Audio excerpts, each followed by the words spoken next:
Muitas são as pessoas que se dedicam a ouvir, registrar, recontar histórias transmitidas de geração em geração. Uma dessas pessoas chama-se Angela Carter, que escreveu o livro 103 Contos de Fadas, de onde eu tirei a história que eu vou te contar agora. Uma história da tradição africana do povo Swahili.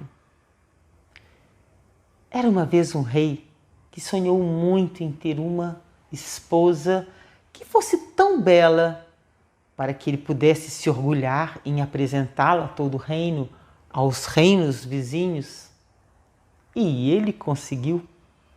No entanto, após o casamento, aquela rainha que tinha uma farta cabeleira viu seus cabelos murcharem. O sorriso nos olhos desapareceu, assim como o sorriso dos seus lábios. O rei, preocupado, acreditando que ela estivesse doente, ele resolveu chamar o médico real, que a examinou, mas não encontrou o seu mal, muito menos a sua cura. E vieram então outros médicos de outros reinos, toda espécie de curandeiros e benzedeiras. Ninguém conseguia resolver o problema da rainha. E o tempo passou. Até que o rei, um dia, enquanto caminhava pelas ruas do seu reino, viu um homem muito pobre, mal tinha chinelos nos pés. Porém, ao lado dele estava sua mulher, tão linda como a rainha na noite de núpcias. O rei, então, repleto de esperança, aproximou-se do homem pobre e lhe perguntou: "O que você faz para manter a sua esposa tão bela?" O homem pobre, surpreso, respondeu: "Majestade, eu alimento a minha mulher com língua." "Língua? Como assim?" "Majestade, eu vou explicar." Não precisa." O rei sacou uma moeda de prata, entregou ao homem pobre, voltou ao palácio e ordenou que a partir daquele dia todo animal abatido no reino deveria ter a sua língua cortada e encaminhada à cozinha real.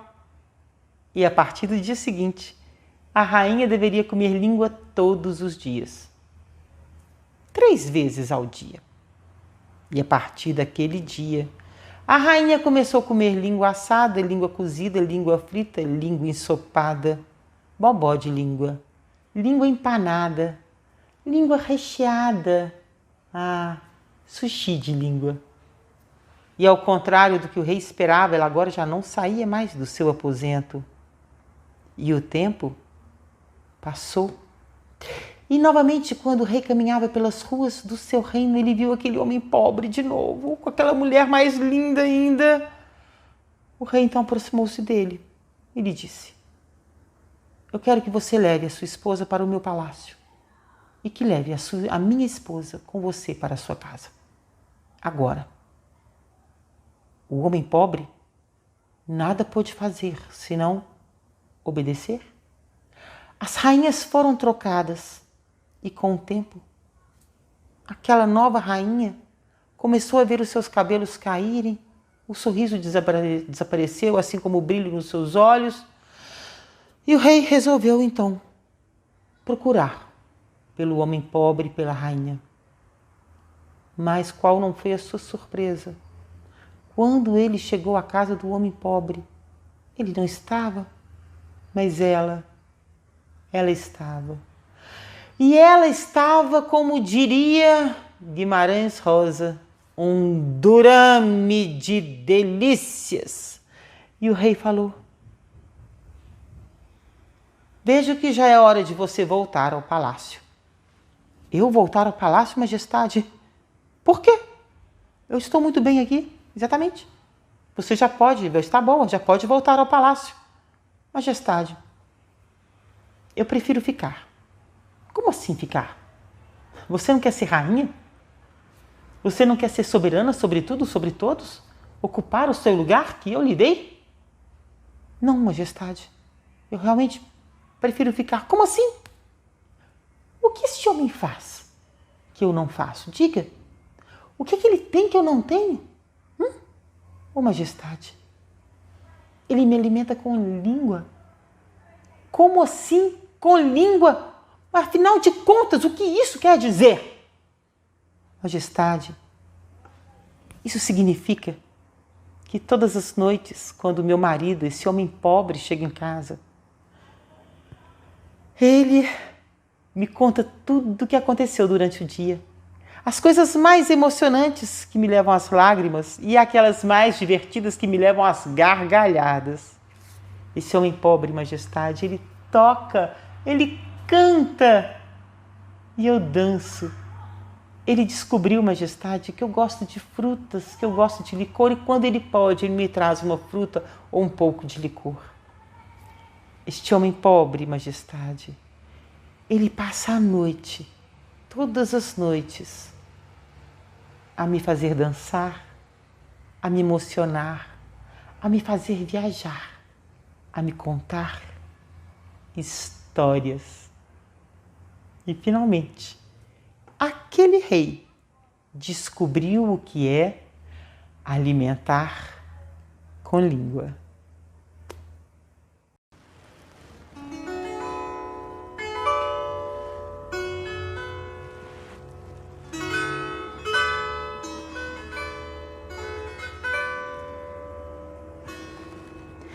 Há muito, muito tempo, no tempo em que os deuses habitavam o grande Monte Olimpo lá na Grécia e podiam passear à vontade e conversar com os homens por aqui, o grande Deus do céu e da terra chamava-se Zeus.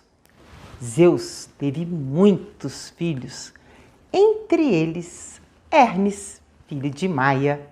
Maia era linda. Ela e suas irmãs adoravam as festas e dançar à luz do luar e das estrelas. Hermes havia acabado de nascer.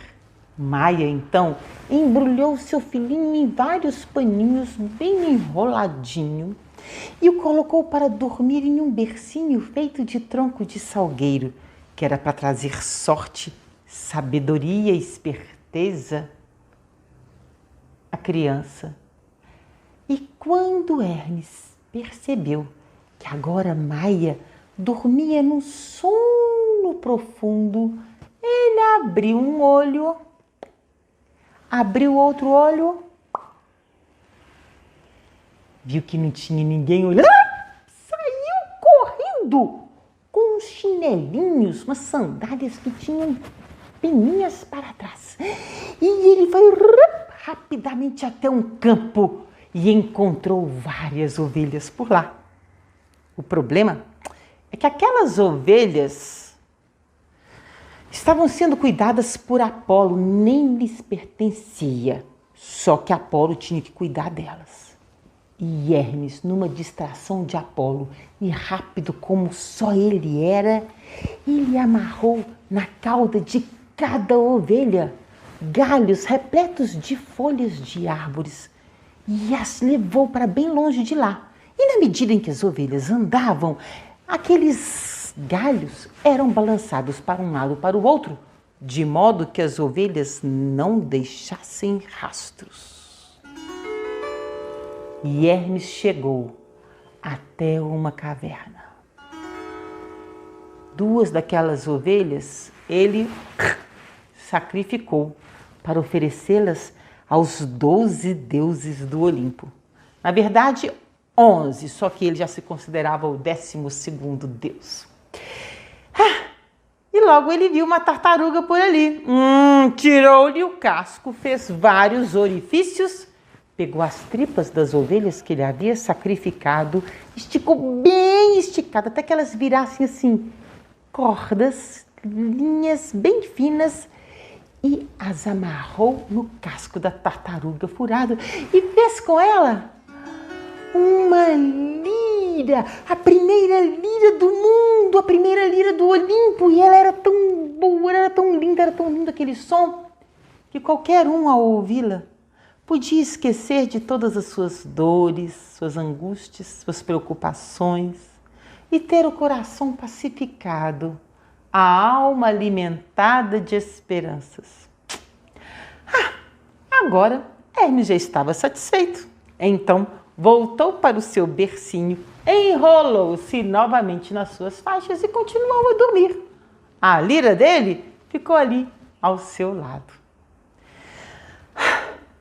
Apolo, quando se deu por roubado, ficou desesperado. Como que aquilo poderia acontecer? E agora o que iria dizer ao rei dono daquelas ovelhas? Ai, ai, ai, ai, ai. Foi para um lado, para o outro, para frente, para trás. E o que é pior, ele buscava o rastro daquelas ovelhas, mas com aquela armação de Hermes, elas não haviam deixado rastro algum. O mistério daquela natureza não poderia acontecer se não fosse por obra de algum Deus, de alguém que tivesse um poder sobrenatural. Um ser humano não seria capaz de tal proeza. E Apolo pôs-se a investigar. E tanto procurou, e tanto perguntou, que ele descobriu o verdadeiro ladrão e foi tirar satisfação com Maia, a mãe de Hermes. Maia, seu filho me roubou. E Maia, assustada, acordando do seu sono profundo, falou: como assim, Hermes? Eu só tenho um filho. Ou Apolo, eu só tenho um filho que é Hermes. Este bebê que está aqui ao meu lado, dormindo enfaixadinho. Imagina se o meu filhinho tão pequenininho ia conseguir se desenrolar dessas faixas e ainda por cima roubar-lhe um rebanho inteiro de ovelhas. Hermes me roubou. Não roubou, roubou. Eu tenho certeza que ele me roubou. Maia não ficou convencida. E nem Apolo da defesa da mãe. Então ele resolveu reclamar com Zeus. Zeus também não acreditou naquela história de Apolo. Preferia acreditar na mãe do menino, mas por via das dúvidas, foi fazer um interrogatório à criança. Hermes? Você está dormindo? Nananina, não. Hermes? Foi você que roubou? Ou tomou emprestado as ovelhas de Apolo? Nananina, não. Continuou a responder Hermes com os olhos fechadinhos. E o que é que está aí ao seu lado, Hermes? Ai, é uma lira, papai.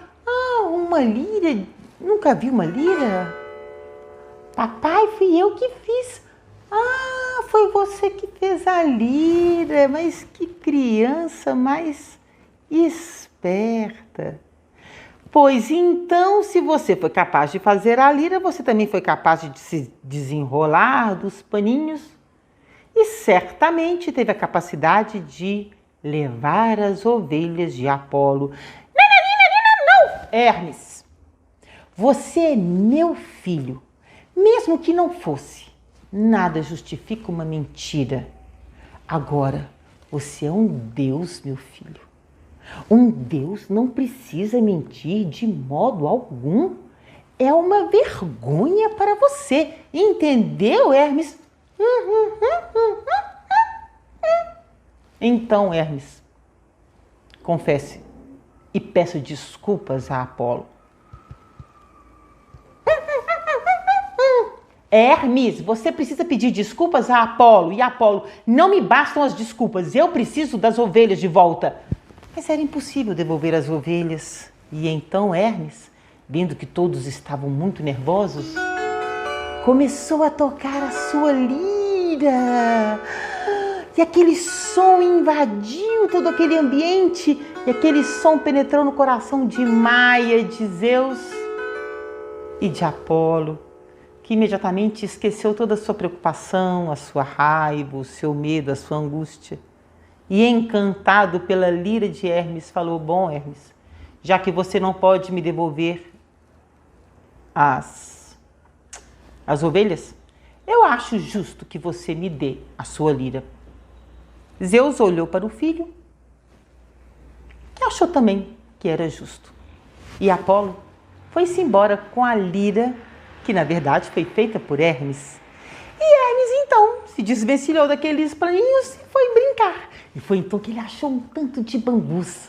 Enrolou, cortou, soprou e a flauta de Pan surgiu. Quando Apolo ouviu aquele som, ele procurou Hermes novamente e falou: Hermes, eu quero a sua flauta para mim também. Nananina, não dou. Mas eu troco. Troca pelo que, Hermes? Troco pelo seu caduceu. Caduceu é um cajado. Apolo tinha um cajado de ouro maravilhoso que ele levava sempre quando ele ia para o campo a cuidar das ovelhas. Apolo imediatamente trocou. E Hermes, já com o caduceu na mão, falou: mas Apolo, eu não quero só o caduceu, não. Eu quero que você me ensine as artes adivinhatórias. E Apolo ensinou. O que eu não contei é que Hermes prometeu que nunca mais mentiria em sua vida. No entanto, ele também nunca falaria uma verdade por inteiro.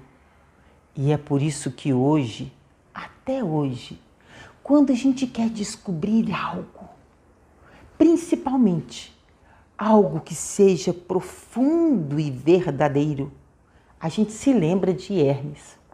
E a gente sempre se depara com grandes desafios e charadas pela frente. Coisas do tipo: o que é o animal que anda sobre 4 patas pela manhã, sobre 2 ao longo do dia e sobre 3 ao anoitecer? Você sabe? Eu sei, mas não vou lhe contar. Peça ao deus Hermes para uma outra história ou em uma outra história lhe revelar.